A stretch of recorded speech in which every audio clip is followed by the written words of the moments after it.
The problem with growing up and dreaming about the American dream is that there's this romanticized ideology that if you made it, you have beat millions of others out there that have been working very hard to get to where you're at. If you find success in any type of way when it comes to the creativity world, you are a part of the 1%. The problem is when it comes to being an artist, a creator, you are taught that your artwork and you as a person have no worth unless somebody is willing to pay for your work, unless you have some type of notoriety. And because of that, so many of us start to depend our happiness on our careers. We start to depend our self-worth on the art we create, and depending on the validation we get from others, it determines sometimes how we feel that day, how we feel about ourselves, how we feel about our lifestyle. There's a lot of questioning when you're an artist. Capitalism gets us on the uncertainty of our minds, of the statistic. The sad part about it is a lot of us know we're not going to make it no matter how talented we are. A lot of us aren't ever going to see the spotlight, even if we're as good as the Mona Lisa, as the Picassos, as the Basquiats, the Andy Warhols. There's so many of us that go unheard, whether that's because of resources or just life getting in the way. There's many of us that don't want to work the 9 to 5, that don't want to do the structured lifestyle, the conventional lifestyle. And so we put in thousands, millions of hours into our craft of being good, of being great, of getting profits, of trying to sell, trying to market ourselves, trying to make a brand, trying to be business owners. And the capitalist world sees that and starts to feed off it. They see that so many of us as artists are starving out here, and we're willing to do anything to get to the top, willing to do anything to be seen, to have a different outcome of what our lives used to be. And because of that, they feed off of the 1% rule, the 1%ers, the lottery ticket winners. They feed off the people that, oh, you have hope, you have a chance of getting just like the Denzels, just like the Mariah Careys, the Viola Davises. If you work hard enough, you can be just one of these people. If you got the right resources, you'll be just one of these people, or even better. That one day, all that hard work, all that time, all that energy, those mental breakdowns, those burnouts will come back to me tenfold. Everything that I ever worked for, I will get what I deserved. And I think the problem with that is that so many of us, no matter how talented or untalented we are, we walk around thinking that we deserve something, that whatever we put into this earth, we'll get back. And not in all cases, that's not true. Just because you are a great artist, just because you are the next Basquiat, does not mean you deserve to be put on a billboard and put on a pedestal before anybody else. Usually when it comes to being a creator, we develop this entitlement of, because I put in so much work and I put in so many hours, I need to get this much back. I need to get this much money back. I need to be this big. And then it takes away from all the other artists that have been working alongside of you, whether if you know them or not. It takes away from all the amazing creators out there that would never get to your point, that would never get to your stature, no matter how big you are. And many of us as creators become big-headed in a way. We become big-headed in the sense of, I've been grinding for 10 years, 15 years. Give me my throne, give me my check, give me my castle. And it's like, why do you deserve a castle more than the girl down the street? Than the person in the slums or somebody in Canada or India? Why do you feel like the work you've done is better than them? That you're better than them, that you're more important. And that's the problem, is that we as humans, we start to look at each other as if we're more important than each other. We have this hierarchy, and then you don't even realize that was the problem we've been struggling with for centuries now. It's constantly putting people in power, constantly making people feel like they're better or they worth more than the next person, and that's not true. And so many people, including immigrants and even the people of the United States, we want to live off of that American dream. We love the romanticization of coming from nowhere and being something. We love the romanticization of one day having it all. And with that saying, a lot of people think they need to trump others, knock down others, take from others to get to that point. And because of that, so many are turned cold-blooded, because the sad fact is, in most ways, you're going to have to do some dirty things to get to where you want to be if you're a dreamer.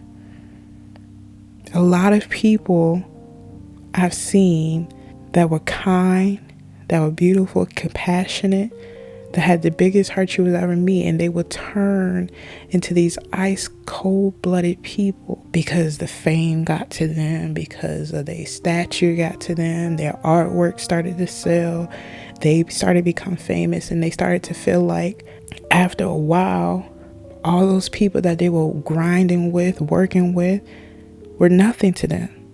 They were just stepping stones for them to get to where they needed to be. And so many of us, we start to look at ourselves and think, I'm not worth anything because no one knows I exist. And that's not true. If you're an artist, no matter how big or how small, no matter how professional or how amateur you are, your art is your art and it means something. Your message, whatever format or medium it might be in, it means something. And so don't let capitalism, don't let people or a slogan or society make you think, or don't let yourself think that because I'm not selling, because people aren't noticing me, because I have 150 paintings or I have 150 podcast episodes or 200 songs out and no one is listening to one, that you are nobody. Because that is what people feed off of. That is what capitalists love. They love to see hungry people that don't have nothing, that won't have nothing, that don't have the resources. And they like to see them fight. They like to see what exactly would they do to get to where they want to be.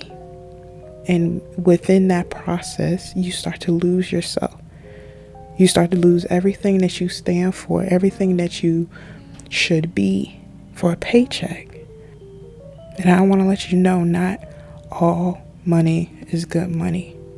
When Dave Chappelle gave up $50 million, everyone looked at him as if he was crazy.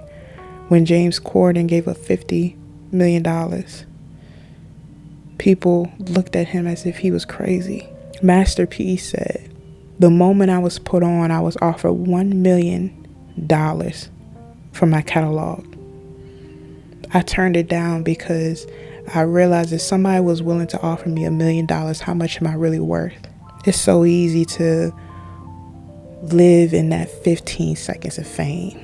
And I don't think people really understand that 15 seconds come and go very fast. And within that 15 seconds, everyone and their auntie is trying to get in it.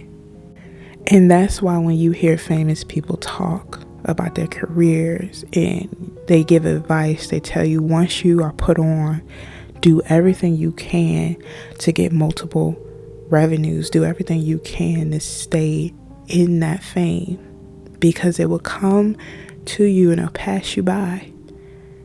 A lot of people have one-hit wonders, and then they'll try to live off of that, and then next thing they know, their name is no longer in the media. People are no longer talking about them. Somebody else is in the spotlight with them, and they're sitting there wondering, how is it that I worked so hard to get here? How is it that I worked years, months? I put in all this work just for people to forget me. And that's where that entitlement comes in, where they start to think, I finally got what I deserve, and now people don't fuck with me. Now people don't want to be with me. And it's like, no.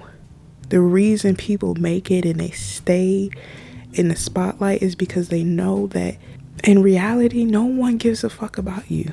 No one cares. Nobody's going to come and save you if you're not putting out content. If you're not still being the next big thing, you will die out. And so that's why fame does not last as long as we as a society want it to be. We as creatives want it to be. Because you have to work your ass off and you have to keep on going, or you will lose and be put right back in the same spot you were in for all those years. But those 15 seconds are constantly glamorized by many people, thinking once I get my 15 seconds, that's it. I'm good. I'm settled. I'll have everything I ever need. And that's not true.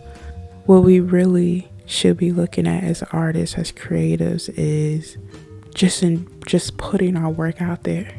Just trying to be as loud as possible as we can. Just trying to make an impact and a movement as we can. Because like I said earlier, we all know not all of us are going to make it. No matter how good, how successful, how hard we work, a lot of us are just not going to make it. But what we can do is continue to put our voice out there, continue to make community, continue to be great within our own selves. And some of us, from hearing this message, would not find satisfaction in what I just said. And some of us, we can't take the idea of failing to heart.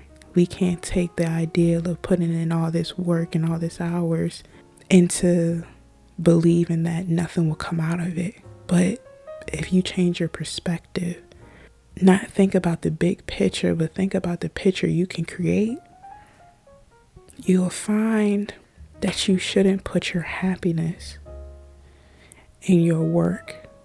You shouldn't put your happiness in if somebody else gave you validation or not. Your happiness shouldn't come from if people tell you if you're worth it or not. You should already go out there and know that whatever you're painting, whatever you're rapping about or singing or writing or talking about is already worth $1 million. It's already worth $1 million. Don't wait for some investor, some gatekeeper, some celebrity to look at you and point their finger and say you're ready. To say, okay, let them through the door. Give them the spotlight. You need to create your own path. You need to create your own community, your own throne, your own sanctuary, and you need to live off of that. Don't wait to be put under somebody's wing. Don't wait for capitalists to see you and tell you that they're willing to put money into your pocket. Put money into your own pocket, and that's way easier. That's way easier to say than done. But if you work hard enough, and if you have a dream or a goal or a project that you just need the world to see, that you've been working on for years, then you continue to work on it. But don't work on it in the thoughts that you deserve to be the one that wins. You deserve to be better than others. Don't work on it in the ideology that everything is going to come back to you in tenfold. But work on your projects, work on your work, because it's just something that is burning inside of your heart that you can't sleep over unless it's out into the world, unless people see it. We have to stop letting capitalists take our dreams, take our goals, and making them into monetary struggle, making them into a way we can get out and have some type of freedom. Be proud of who you are as an artist. Be proud of who you are as a creator. And show people who you are and who you want to be and who you want to grow into be. But don't let this money take over you. Don't let the idea of being on a throne sell you out. Make you into a different person. Make you into somebody that you've never been or never should be. Create because you want to and because you love to. Don't create just to be seen.